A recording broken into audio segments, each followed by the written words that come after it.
Oh, why won't Barack Obama release his birth certificate? If only he did that simple little thing, we could put this whole matter to rest. And it would only cost him $10. Didn't you see the birth certificate he posted online? Anyone could have photoshopped that. In fact, I saw an anonymous guy on the internet claim that he could prove it was faked. He's an expert in instructional media.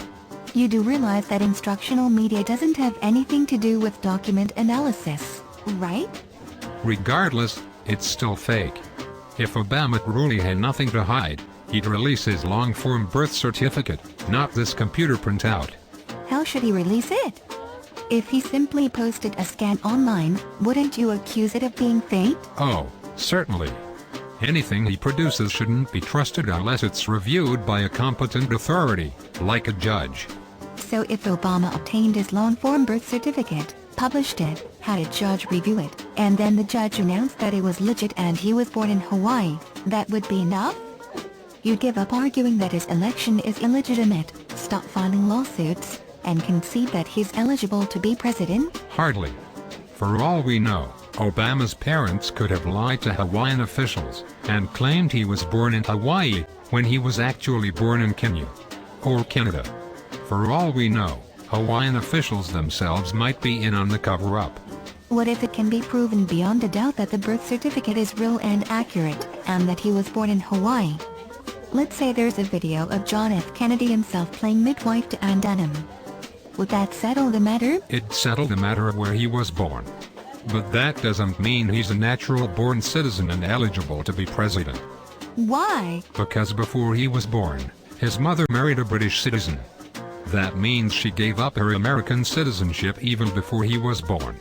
And Obama can't be a natural-born citizen if neither of his parents were American citizens.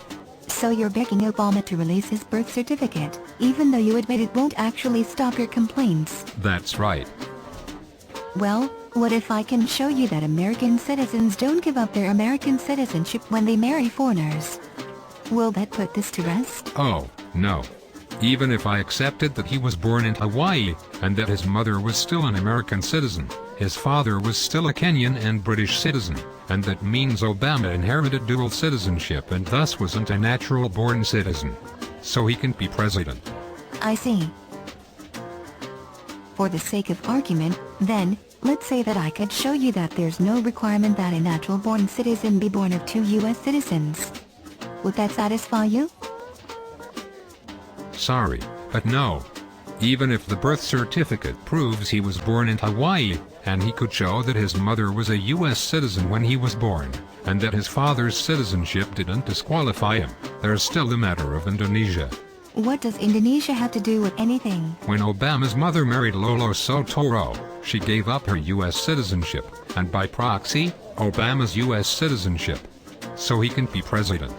No, it doesn't work that way. Didn't we already cover this with her first marriage? It doesn't matter. Even if her marriage didn't invalidate his citizenship, when Obama was adopted by Lolo Sotoro, he ceased to be a U.S. natural-born citizen. So he can be president. A minor child can't surrender his U.S. citizenship that way. Besides, there's no evidence that he was adopted in the first place. Even if that's the case, he's still not in the clear. Because when he traveled to Pakistan in 1981 on his Indonesian passport, he gave up his U.S. citizenship. Apart from the fact that that wouldn't have sacrificed his citizenship, do you actually have any direct evidence that he in fact did use an Indonesian passport? Not direct evidence. But American passport holders weren't allowed into Pakistan in 1981. Do you have any evidence that that is actually true about travel to Pakistan in 1981? No. I see. Okay, if you put aside the passport, would you concede that he's eligible to be president? Still no. When Obama was adopted, his name was legally changed to Barry Sotoro. There's no proof he ever changed his name back, but he ran for president as Barack Obama. And that violates election law. I will never accept his presidency until I see the documentation where he changed his name back to Obama. That's impossible. How can he possibly produce that documentation, when he never changed his name away from Obama in the first place? What proof is there that he was ever legally adopted or changed his name? And even if he was adopted, what possible reason would there be to legally change his first name to a nickname? A school application in Indonesia says his last name was Sotoro. They take those applications very seriously in Indonesia, so this is solid legal proof that he was adopted and had a name change. And the fact that the same application says he was born in Hawaii? That was a mistake.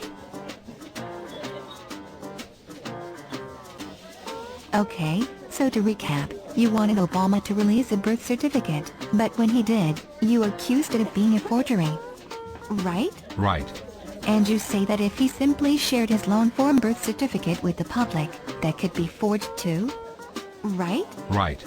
So you want him to release his long-form birth certificate and to have that birth certificate reviewed by a judge, to satisfy his critics and answer the questions they're asking? Right? Right. And if the judge affirms that the birth certificate is legitimate and it says his place of birth was Hawaii, you say it might be falsified, right? Right. And even if he proves he was born in Hawaii, you claim he's still not a natural-born citizen because of his mother's first marriage, right? Right. And if he then proves that the marriage isn't an issue, you claim he's still not a natural-born citizen because of his father's citizenship, right? Right. And if he then proves that his father's citizenship isn't an issue, you claim he's still not a natural-born citizen because of his mother's second marriage, right? Right. And if he then proves that his mother's second marriage isn't an issue, you claim he's still not a natural-born citizen because of his supposed adoption, right? Right. And if he then proves that he didn't give up his citizenship via adoption, you claim that he's still not a natural-born citizen because of his 1981 travel to Pakistan, right? Right.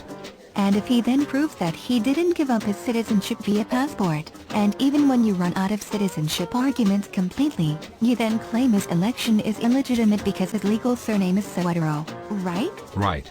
So you want to know why Obama won't take the simple measure of releasing his birth certificate, when you already have at least 8 consecutive fallback arguments you'll make if he does so, whereby you'll continue to insist that he's ineligible for the presidency even after he proves that he was born in Hawaii. Right.